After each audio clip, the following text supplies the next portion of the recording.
Good day and welcome to Big Bad Tech. I'm your instructor Jim Pytel. Today we'll learn to interpret transformer connection diagrams.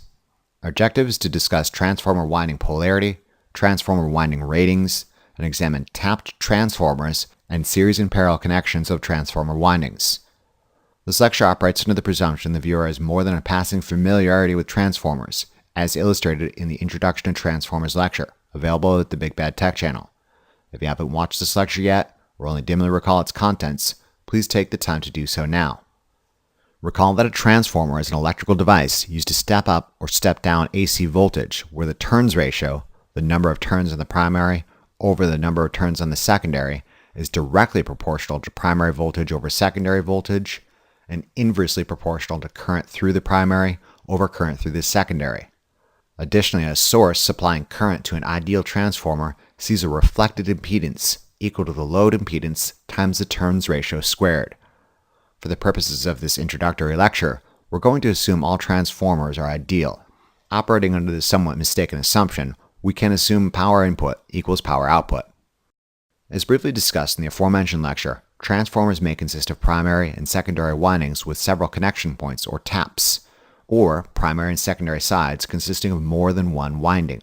Our intention in this lecture is to examine how different configurations of these windings or connections affect transformer performance. Before doing so, we must discuss transformer winding polarity. Recall that sinusoidal AC voltage regularly changes not only magnitude, but also polarity.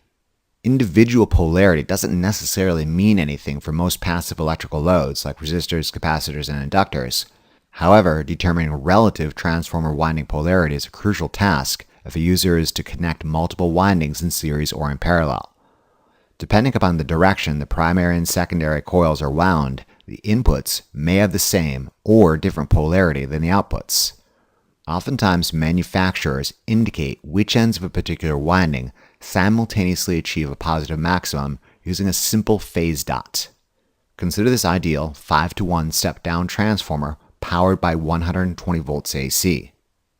The turns ratio suggests that the secondary output voltage will be 1/5 of 120 volts, or 24 volts. Note, customarily, manufacturers indicate the high voltage coils of a step-down transformer using a number preceded by an H, and the low voltage coils of a step-down transformer using a number preceded by an X, although this may not always be the case. Always consult the datasheet for your particular transformer of interest. Note the primary input value of 120 volts and secondary output value is of magnitude only and does not indicate relative phase shift. The phase dots, however, for the primary and secondary windings show that H1 will be higher than H2 at the same time X1 will be higher than X2. Graphically, one can compare the two sinusoidal waveforms on a matching timeline. As we might expect, the 24-volt secondary output from X1 to X2 peaks at the same time the 120-volt primary input from H1 to H2 peaks. The polarity indicator dots make it clear H1 to H2 and X1 to X2 are in phase with one another. If we were to write these as phasor equivalents, H1 to H2 would have a value of 120 volts at an angle of 0 degrees, and X1 to X2 would have a value of 24 volts, also with a phase shift of 0 degrees. You'd notice similar behavior if both H2 and X2 had phase dots. Consider, however, this same 5-to-1 step-down transformer, only this time wound in such a manner where the polarity indicator dot on the primary coil is on H1. However, the polarity indicator dot for the secondary coil is not on X1, but rather X2. This means when primary input from H1 is higher than H2, secondary output from X1 will be lower than X2. The polarity indicator dots make it clear primary input from H1 to H2 and secondary output from X1 to X2 are 180 degrees out of phase with one another. If we were to write these as phasor equivalents, H1 to H2 would have a value of 120 volts at an angle of 0 degrees, whereas X1 to X2 would have a value of 24 volts at an angle of 180 degrees. You'd find similar behavior if both H2 and X1 had phase dots. Importantly, phase dots only indicate polarity with reference to each other, and largely don't mean anything when taken by themselves. In summary, the ends of the coil identified with a dot simultaneously peak and valley. If a manufacturer has not specified winding polarity using phase dots, one can experimentally determine winding relative polarity using a couple different methods. Perhaps the simplest method of determining transformer winding polarity with respect to one another is to use a dual-channel oscilloscope simultaneously measuring the two voltage waveforms. Channel 1 of the oscilloscope is measuring high voltage primary input from H1 to H2, where the reference is placed on H2. Channel 2 is measuring the low voltage secondary output, where the reference is on X2. If primary input from H1 to H2 and secondary output from X1 to X2 are in phase with one another, the two waveforms displayed on the oscilloscope will simultaneously peak and valley. In contrast, if primary input from H1 to H2 and secondary output from X1 to X2 are 180 degrees out of phase with one another, one waveform will peak while the other one valleys, and vice versa. Alternate methods of determining transformer winding polarity with respect to another exist. For those lacking in an oscilloscope, or for untrained individuals lacking an understanding of phase shift, one can use an AC voltmeter in the following fashion. Consider a 5-to-1 step-down transformer with no load on the secondary, powered by 120 volts AC. A voltmeter measuring primary input from H1 to H2 would display 120 volts, as would a voltmeter measuring primary input from H2 to H1. Similarly, a voltmeter measuring secondary output from X1 to X2 would display 24 volts, as would a voltmeter measuring secondary output from X2 to X1. These readings suggest that the polarity of an individual winding largely means absolutely nothing. We need to determine the voltage of the primary with reference to the secondary, or vice versa. Recall that one of the amazing properties of transformers is that of electrical and physical isolation, meaning that the primary and secondary side share only a magnetic link with one another. One way of determining polarity of the secondary with respect to the primary is to simply defeat this isolation property and electrically connect one end of each winding to another. A wire placed from H2 to X2 serves this purpose. Secondary output X2 now has the same potential as does our primary input H2. A voltmeter can now be used to measure the difference across H1 to X1 with the windings sharing a common reference. Key to understanding how the voltmeter method works is the use of our earlier diagrams. Recall that if X1 is in phase with H1, the secondary output peaks and valleys at the same time. If, however, X1 is 180 degrees out of phase with H1, the secondary input will valley where the primary peaks and vice versa. If the primary and secondary windings are in fact in phase with one another, there will always be less of a differential between them at any point in time than if the primary and secondary windings were out of phase with one another. Coming at this from another angle, if the primary and secondary winding are in fact out of phase with one another, there will always be more of a differential between them at any point in time than if the primary and secondary windings were in phase with one another. Ultimately, this means that if the primary and secondary windings are in phase with one another, the voltmeter should experience a differential of 120 minus 24, or 96 volts between H1 and X1. In contrast, if the primary and secondary windings are 180 degrees out of phase with one another, the voltmeter will experience a differential of 120 plus 24, or 144 volts between H1 and X1. This fact has led to the terms subtractive and additive being employed for polarity determination. If the free ends of the primary and secondary winding in fact simultaneously peak and valley, they will have a difference of the primary minus the secondary, whereas if one of the free ends valleys while the other one peaks, they will have a difference of the primary plus the secondary. If one observes a subtractive value, it means the two leads are in phase with one another and they both deserve a dot. Conversely, if one observes an additive value, it means the two leads are out of phase with one another and only one deserves a dot. Let's try this simple illustrated example. Consider a step-down transformer with one primary winding supplied by 208 volts and two secondary windings, both with a 1.73 to 1 turns ratio. One of the secondary windings, highlighted in green, is numbered X1 to X3. And the other secondary winding is highlighted in orange, is numbered from X2 to X4. I'll explain the numbering and crossover in the schematic in a moment. Let's say we connect H2 to X3, apply 208 volts to the primary winding, and then measure the differential between H1 and X1 using a voltmeter. Let's say the voltmeter displays a differential of 88 volts. Where would you put the phase dots? By all means, pause the lecture and try this on your own. If you're tracking, you should have obtained the following result. Given 88 volts is the difference between 208 volts and 120 volts, we're obviously dealing with a subtractive relationship. It can be said that H1 and X1 simultaneously peak and valley. One could put a dot on H and a dot on X1. Just as easily, one could place a dot on H2 and X3. Let's say we now connect H2 to X2 using a wire, apply 208 volts to the primary, and then measure the differential between H1 and X4 using a voltmeter, where the voltmeter displays a differential of 328 volts. Where would you put the phase dots for these windings? By all means, pause the lecture and try this on your own. If you're tracking, you should have obtained the following result. Given 328 volts is the summation of 208 and 120, we're obviously dealing with an additive relationship, and it could be said that H1 peaks when X4 valleys and vice versa, because H1 and X4 are 180 degrees out of phase with one another. One could put a dot on H1 and a dot on X2. Just as easily, one could place a dot on H2 and a dot on X4. Perhaps the easiest, most consistent, and most recognizable means of labeling this transformer windings are as follows. H1, X1, and X2 all have phase dots, meaning they all simultaneously peak and valley.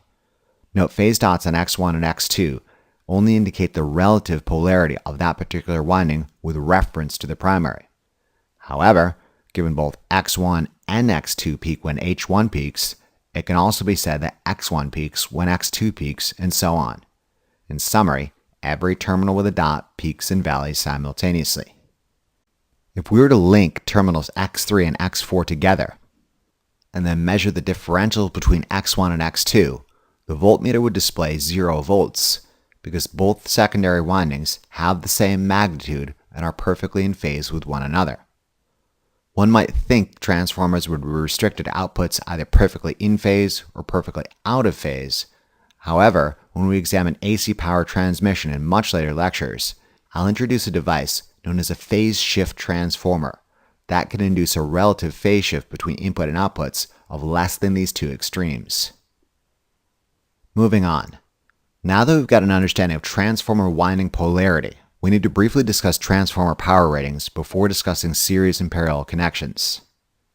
Transformers are rated based on the amount of apparent power they are capable of handling at a particular operating point where performance is well documented. An individual winding is assigned a rated voltage and a rated current, where the rated power for an individual winding is quite simply the rated voltage times the rated current and is expressed in units of volt amperes. As we'll learn in later lectures, the rated voltage of a transformer winding affects the magnetizing current and the magnetic flux density inside the iron core, of which the physical properties of iron necessarily keep below a certain maximum, whereas the rated current of a transformer winding is a function of the conductivity of the wire employed for the windings. Add to this, sinusoidal voltage with a variable frequency can be applied to a transformer winding, affecting the rate of change of the magnetic field and the voltage generated during the induction process. This means transformer ratings are actually somewhat malleable depending upon the application. However, for the purposes of this lecture, we're going to assume they're hard, fixed limits. Again, the power rating for an individual winding is quite simply the rated voltage times the rated current and is expressed in units of volt amperes. Let's say both 120 volt rated secondary windings are limited to supplying half an amp of current each. Each secondary winding could therefore safely supply 120 volts times 0.5 amps or 60 volt amps to a given load. For example, consider 240 ohm resistor on one of the secondary windings.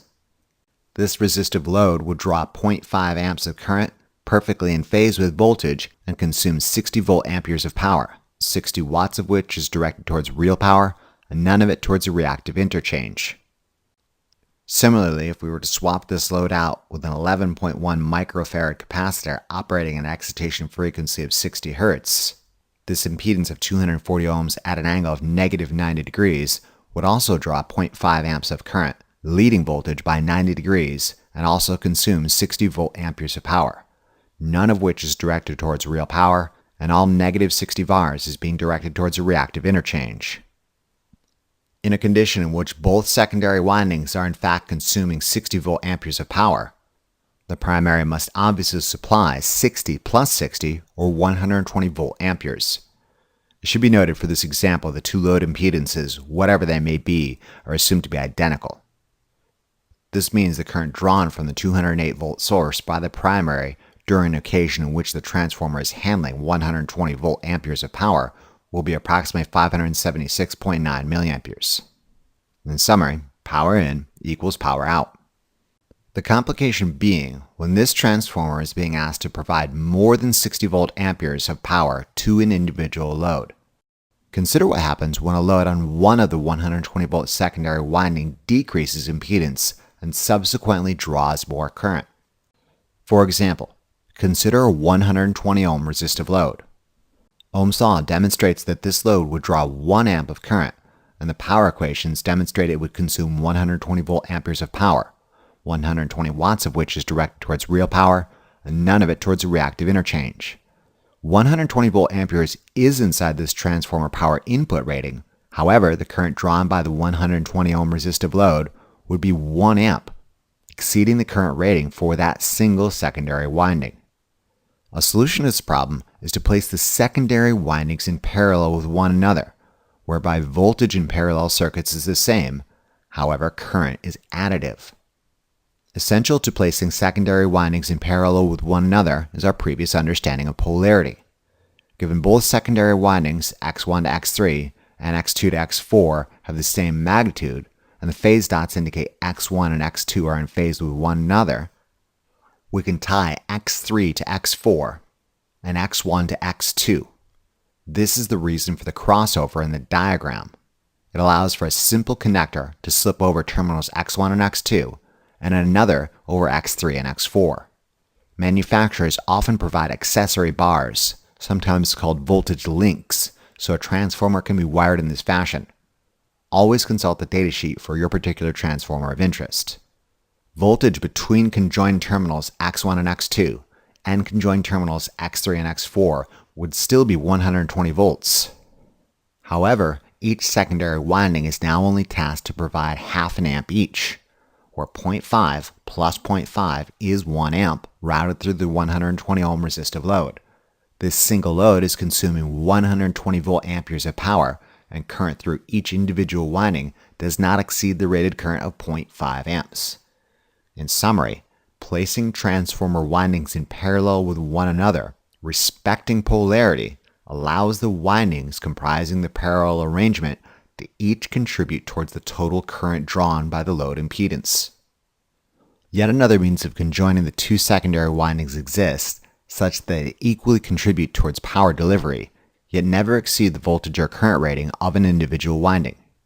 Consider a 480 ohm resistive load, necessitating not 120 volts, but rather 240 volts.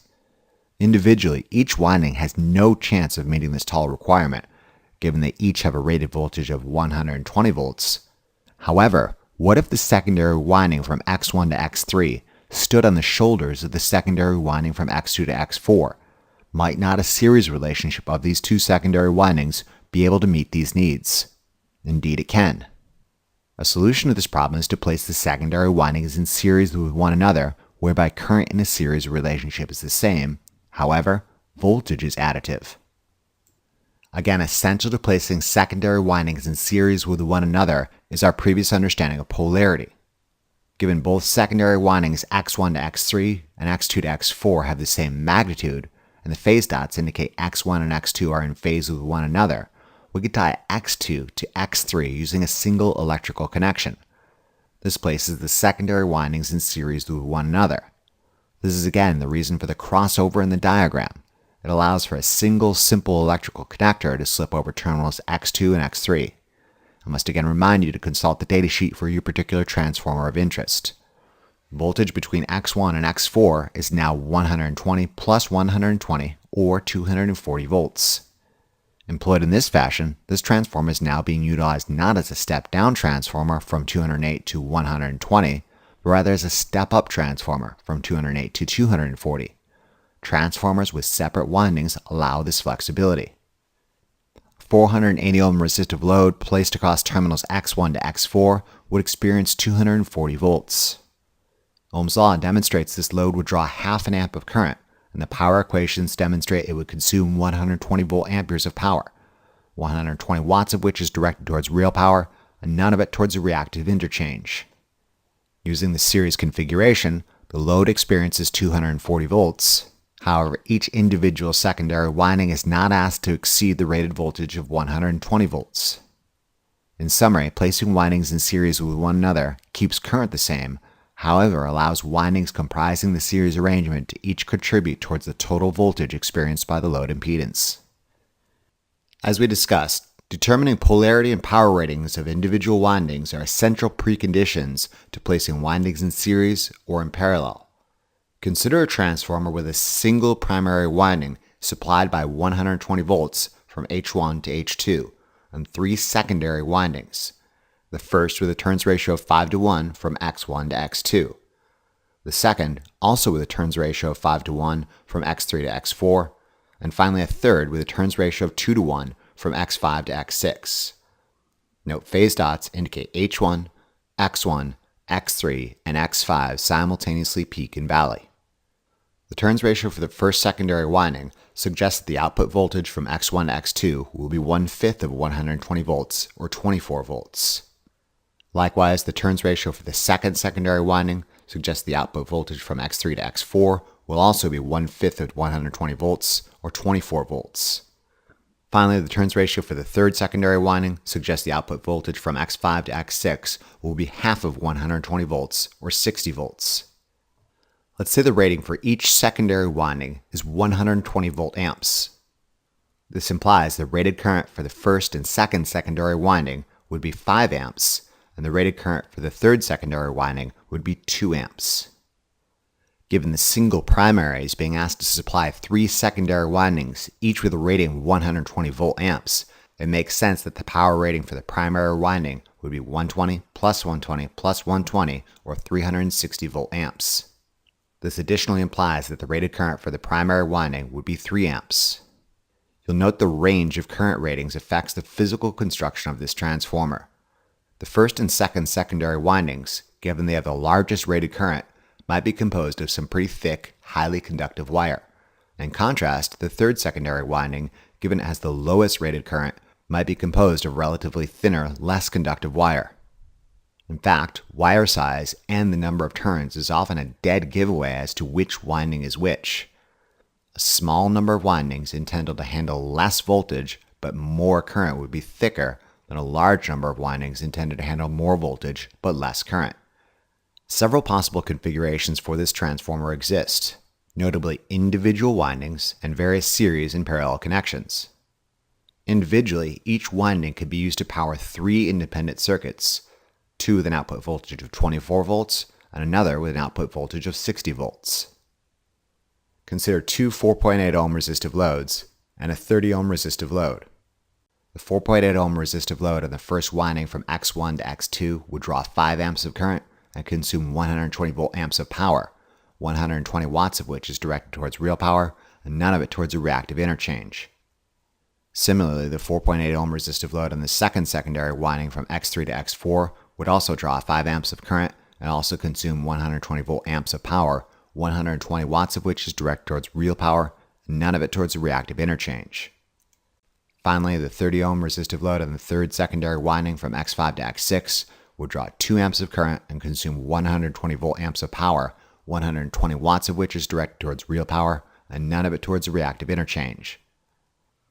Given these 3 loads consume 360 volt amps, all of which is being directed towards real power, and power in equals power out, an algebraic rearrangement of the power equation, or the inverse relationship of the turns ratio, demonstrates that current drawn by the primary would be 3 amps. It takes little to no imagination to visualize this transformer being used in this fashion. Let's now consider various arrangements of the secondary windings. Consider the following configuration, whereby the first and second secondary winding are placed in parallel with one another in the following fashion. Between conjoined terminals X1, X3, and X2, X4, there still exists a differential of 24 volts. However, each winding is capable of contributing 5 amps each for a total combined input of 10 amps. If a 2.4 ohm resistive load was placed between conjoined terminals X1, X3, and X2, X4, it would draw 10 amps of current and consume 240 volt amps of power, 240 watts of which is directed towards real power and none of it towards the reactive interchange. Each winding in this parallel configuration contributes 5 amps towards this effort, thereby keeping each winding at or below the rated current of 5 amps. Employed in this fashion, the parallel arrangement ensures voltage remains the same, however current is additive. Consider yet another configuration of these two secondary windings, whereby the first and second windings are placed in series with one another by conjoining terminals X2 and X3. Between terminals X1 and X4, there now exists a differential of 24 plus 24, or 48 volts. If a 9.6 ohm resistive load was placed between terminals X1 and X4, it would draw 5 amps of current, consume 240 volt amps of power, 240 watts of which is directed towards real power, and none of it towards the reactive interchange. Employed in this fashion, the series arrangement remains limited to supplying 5 amps, however, increases the applied voltage. Other arrangements exist. For example, consider a series aiding arrangement of the second and third secondary winding by conjoining terminals X4 and X5. Between terminals X3 and X6, there now exists a differential of 24 plus 60, or 84 volts. The phase dots in X3 and X5 indicate polarity would be additive. Voltage has increased, hence the title series aiding arrangement.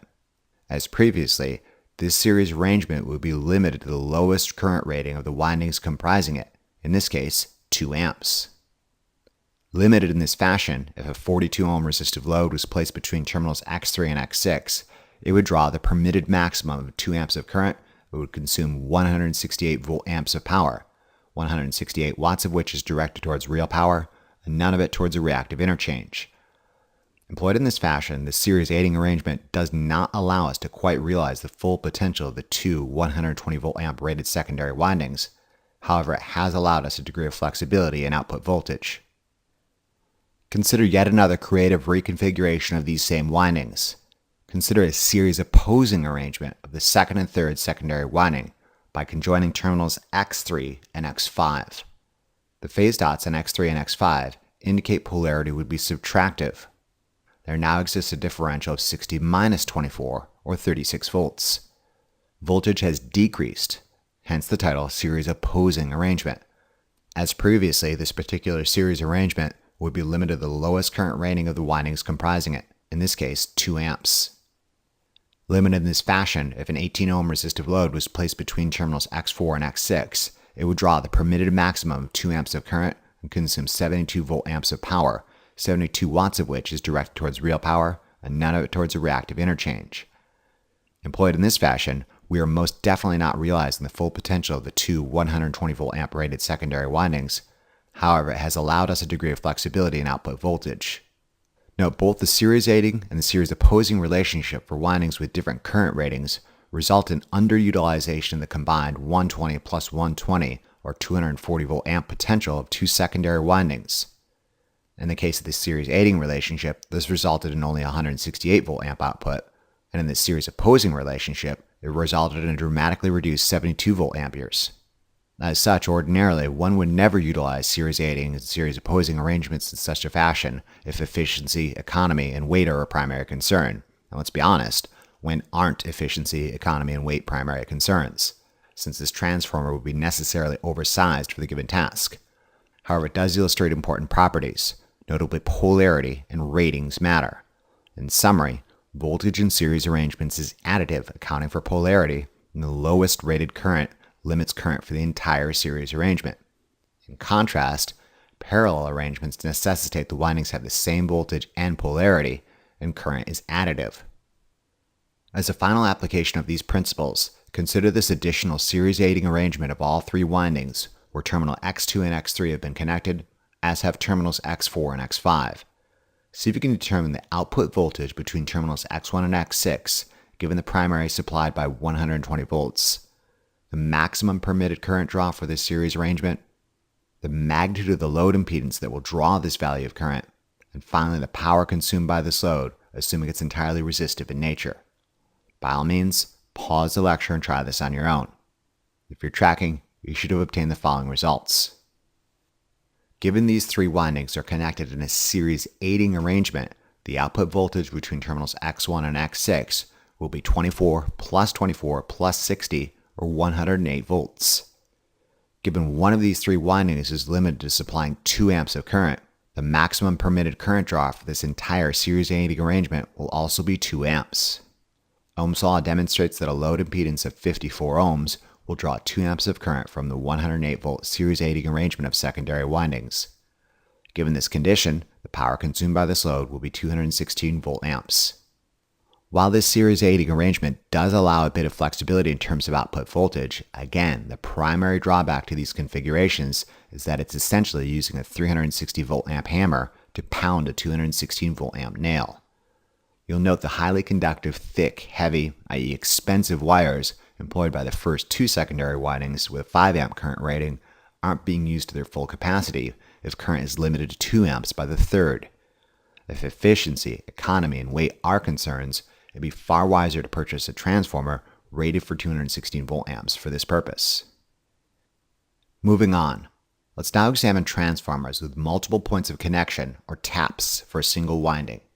Let's say we've got a transformer with a single primary coil from H1 to H3.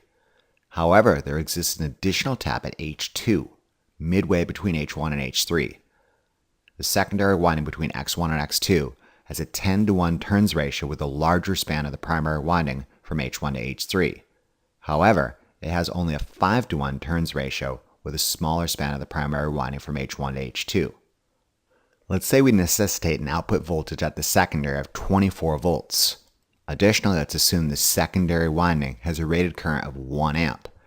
The secondary winding therefore has a rated current of 24 volts times 1 amp, or 24 volt amps. The 10-to-1 turns ratio between H1 and H3 and X1 and X2 suggests that the input voltage from H1 to H3 needs to be 240 volts to provide the desired 24 volt output. Similarly, the 5-to-1 turns ratio between H1 and H2 and X1 and X2 suggests the input voltage from H1 to H2 needs to be only 120 volts to provide the desired 24 volt output. In summary, this single transformer with multiple taps in the primary is suitable for both 240 volt and 120 volt supply applications simply by changing a single point of connection. This allows a manufacturer to build an identical device for shipment to users employing different primary voltages. Given we've previously determined the secondary winding to have a rating of 24 volt amps, what is the power rating and rated current of the primary winding? You might hesitate a little because the primary doesn't have a single fixed voltage value, but rather can be supplied by one of 2 different voltage levels. For the higher voltage 240 volt configuration, delivery of 24 volt amps would necessitate only 100 milliamperes of current in the primary. In contrast, for the lower voltage 120 volt configuration, delivery of 24 volt amps would necessitate an increased current draw of 200 milliamperes of current in the primary.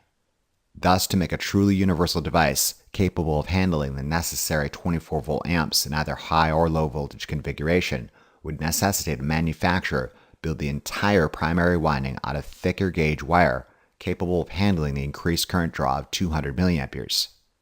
Theoretically, the primary winding from H1 to H3 would have a rated voltage of 240 volts, a rated current of 200 milliamperes, and a power rating of 240 times 0.2, or 48 volt amps. However, given the secondary is limited to 24 volts at 1 amps, or 24 volt amps, and as such, the whole transformer is limited to 24 volt amp rating. Like I said previously, if economy, efficiency, and weight are concerns, one might look to specific transformers for each application. However, the simple portability and manufacturability of a single device with multiple connections might outweigh these concerns. Alright, before we close out this lecture, allow me to ask a simple question tangentially related to transformer connections. This question being, can you use a transformer for purposes other than which they are intended? For example, could you use a transformer rated for 120 volt input at 60 volts? Even crazier, can you make a step-down transformer run in reverse and act as a step-up transformer, and vice versa? Neglecting a lot of complications I'll come back later to clarify in later lectures, the answer for now is generally yes. Yes, you can. Mathematically, the turns ratio suggests that applying any voltage to the primary winding, as long as it's below the rated voltage, will still result in a directly proportional relationship between it and the secondary. For example, if we applied only 60 volts to terminals H1 and H2, the turns ratio suggests the output voltage between X1 and X2 would still theoretically be 1/5 of 60 volts, or 12 volts. At values close to the rated voltage, for the most part, this is generally true. However, expect this relationship to start faltering at extremely low voltage levels. The reason for the breakdown at low values is that transformers, despite all my past assurances, really aren't ideal devices and necessitate something called the magnetizing or excitation current in addition to current drawn by the primary for power transfer purposes. At low excitation voltage levels, the magnetizing current isn't sufficient to magnetically couple the primary and secondary, and as such our idealized directly proportionate relationship starts to break down. This being said, at regions around the rated voltage, this transformer should have a 5-to-1 step-down ratio between H1 and H2 and X1 and X2. That's the point of ratings. They provide a snapshot of a device's performance for given conditions, and if you use them in these conditions, or those approximating them, they'll most likely behave like you'd expect. Finally, can this example transformer, ordinarily intended as a 5-to-1 step-down transformer between H1 and H2 and X1 and X2, instead be used as a 1-to-5 step-up transformer between X1 and X2 and H1 and H2 by reversing the function of the primary and secondary windings? Unless a manufacturer or code expressly forbids you from doing so, yes, you can. Given transformers are devices composed of no moving parts, it's not like we're going to break it if we slam it in reverse. Transformers are bidirectional devices. When operated in reverse, the secondary winding from X1 to X2 becomes the primary, and the primary winding from H1 to H2 becomes the secondary. If we applied the rated voltage of 24 volts to terminal X1 and X2, the turns ratio suggests the output voltage from H1 to H2 will be 5 times 24 volts, or 120 volts. Importantly, one must remain aware that power in equals power out. If we step up voltage, current drawn from the source must also increase. Given we assume the secondary winding had a rating of 24 volt amps, as long as we keep the transfer of power at or below 24 volt amps, we should be fine. Given the winding between H1 and H2 is designed to handle a rated current draw of 200 milliamperes, any impedance above 600 ohms would keep current below this maximum. Given a 120 volt differential across a 600 ohm load, it would draw 200 milliamperes of current and consume 120 volts times 0.2 amps or 24 volt amps of power. Experiencing this demand, the inversely proportional relationship of current suggests the source will experience a current draw of 1 amp. While in a step-up configuration, consider the output from H1 to H3. As an exercise to the viewer, I'll leave it to you to calculate the output voltage between these terminals, the maximum permitted current draw, the magnitude of the load impedance that will draw this value of current, and finally the power consumed by this load, assuming it's entirely resistive in nature. Keep in mind, power in equals power out, and the primary winding, in this case the one between X1 and X2, is limited to 24 volt amps and has a 1 amp current rating. By all means, pause the lecture and try this on your own. If you're tracking, you should have obtained the following results. Given the 1 to 10 step-up turns ratio between the affected windings, the output voltage between terminals H1 and H3 will be 240 volts. Given this winding's rated current is 200 milliamperes, you might initially suspect any load drawing below this 200 milliampere current would be fine. However, you'd be neglecting the limitations of the primary winding, in this case the one between X1 and X2. This winding is limited to 24 volt amps and has a 1 amp current rating. Given this 24 volt amp limit, an algebraic rearrangement of the power equation suggests the maximum permissible current draw would be 100 milliamperes. Ohm's law demonstrates that a load impedance of 2.4 kiloohms will draw 100 milliamperes of current from the 240 volt output. Given this condition, power consumed by the load will be 24 volt amps. In closing, consider one last configuration of this transformer where 120 volts is applied from H1 to H2 and no secondary winding exists. You might ask yourself the utility of such a device with an input with seemingly no output, but I direct your attention to H3.